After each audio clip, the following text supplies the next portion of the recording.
هنبدأ فيلمنا مع جوش وجيف وميجان، شباب من أمريكا شافوا إعلان على الإنترنت وبيكون عن مسابقة هتتعمل في أستراليا، والمسابقة هتبقى عبارة عن إنهم هينزلوا يعوموا في قفص حديد وحواليهم قروش مفترسة، وبتكون الرحلة ببلاش وكمان جايزة قيمتها $100,000 للي هيختاروه في المسابقة. وبيكون جوش وجيف إخوات وميجان حبيبة جيف، وبيكونوا عايشين مع بعض وبيقرروا إنهم يشاركوا في المسابقة دي علشان يستفادوا من الجايزة. وبيكون من شروط الاشتراك إنهم يعملوا فيديو مدته 7 دقايق يعرفوا فيه عن نفسهم، وبيبداوا يعرفوا عن نفسهم وبيقولوا انهم عايشين مع بعض حياه سعيده، ولما هياخدوا الجايزه هيحسنوا مستوى معيشتهم. وبيخلص الفيديو وبيبعتوا الفيديو وبيجي لهم ميعاد رحلتهم لاستراليا علشان المسابقه، وبيفضل جوش طول الطريق بيسجل كل اللي بيحصل عشان يعرضوا لما يكسبوا المسابقه، وبيروحوا يحتفلوا بدخولهم المسابقه في الملاهي. وتاني يوم بيودعوا عيلتهم في المطار وبيتحركوا على استراليا.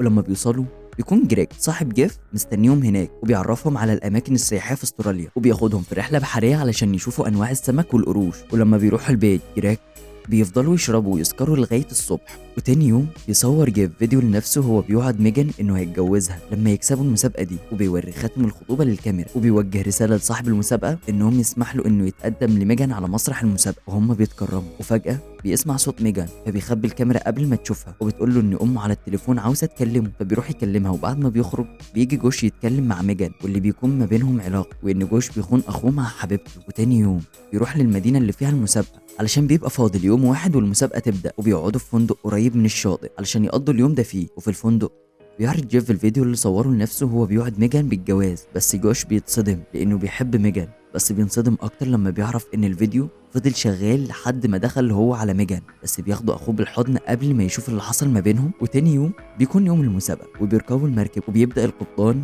يوريهم صور السمك اللي هيشوفوها تحت الميه، وبيقول لهم ان نسبه الاصابات قليله جدا، بس بيطلب منهم انهم يوقعوا طلب اخلاء اي حاجه ممكن تحصل لهم هم مش مسؤولين بيها. وبعد ما بيمضوا بيبدأوا يجهزوا نفسهم علشان ينزلوا المية، وبيرموا لحم متقطع علشان ريحة الدم تجذب القروش، وبينزلوا القفص وبيكونوا مستمتعين جدا بس في نفس الوقت خايفين من القروش الكتير اللي موجودة حواليهم. وهم قاعدين مع القروش تحت بتيجي موجة كبيرة بتضرب المركب وبتقلبه، وبتبدأ القروش إنها تهاجم وتاكل كل اللي كانوا موجودين على المركب. بس جيف وجوش وميجان بيلاقوا طريقة وبيهربوا بيها وبيعوموا بعيد عنهم، وبيكون جيف قاعد يصور كل اللي بيحصل وبيقول على مكانهم اللي هم فيه. وبعد شوية بيشوفوا سفينة معدية من بعيد، فبيحاول جوش إنه يعوم ناحيتها، بس بتكون المسافة بعيدة جدا وهيموت قبل ما يوصل لها. وبتقول لهم ميجان إنها متعورة في رجلها ومش هتقدر تعوم اكتر من كده. وفي الوقت ده بتكون الشرطه جالها خبر غرق المركب، وبتبعت طياره تاخد المصابين، وبتروح الطياره على مكان المركب علشان تنقذ اللي عايشين، بس بتكون عاليه جدا ومش بياخدوا بالهم منهم، فبيحاولوا انهم يعملوا اي صوت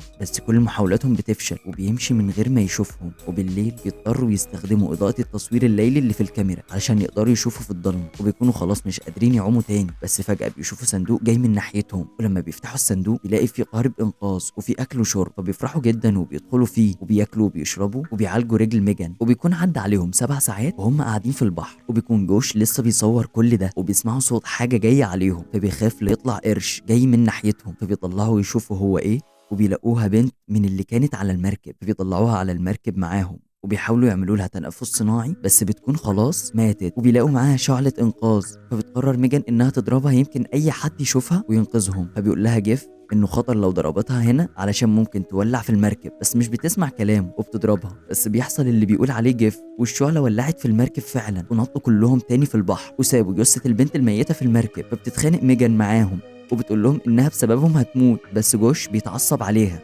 وبيقول لها انها ولعت في اخر امل ليهم انهم يبقوا عايشين، وبتقول لهم ان كل اللي بيحصل ده علشان هي بتكذب عليه هي واخوه. فبيستغرب جيف وبيقول له هي بتكذب عليه في ايه، بس جوش بيلغوش على الموضوع وبيخلي ميجان تغير الموضوع، فبيعرف هنا ان في علاقه ما بينهم، فبيسيبهم وبيبعد وبيقول لهم ان لو تم انقاذهم مش هيعيش معاهم تاني. وبتحاول ميجان تروح وراه علشان تهديه، فبيهجم عليها القرش، وقبل ما ينقذوها بيكون القرش خلص عليها ومش بيلاقي حتى جثتها، وبيفضلوا يدوروا عليها لتاني يوم. وبيبدا جيف يتعب لانه عنده القلب وما خدش الادويه بتاعته، ده غير انه بقاله يوم في الميه، ومن كتر المجهود اللي عمله قلبه بيقف وبيموت. وبيكون جوش مصدوم لانه فقد اخوه وحبيبته ورا بعض في نفس اليوم، وبيكون محمل نفسه ذنب اللي حصل، وبيلوم نفسه لان اخوه عرف خيانته ليه ومات قبل ما يسامحه. فبيطلع جوش الكاميرا بتاعته وبيصور فيديو لاخر مره وبيعتذر لجيف وميجان عن اللي حصل، وبيقول لهم ان لو حصل وحد لقي الكاميرا دي ما يكرهش جيف لانه ما كانش عارف ان كل ده هيحصل، وانهم عملوا كده لانهم كانوا طمعانين في الجايزه. وبيعتذر لامه ولاهله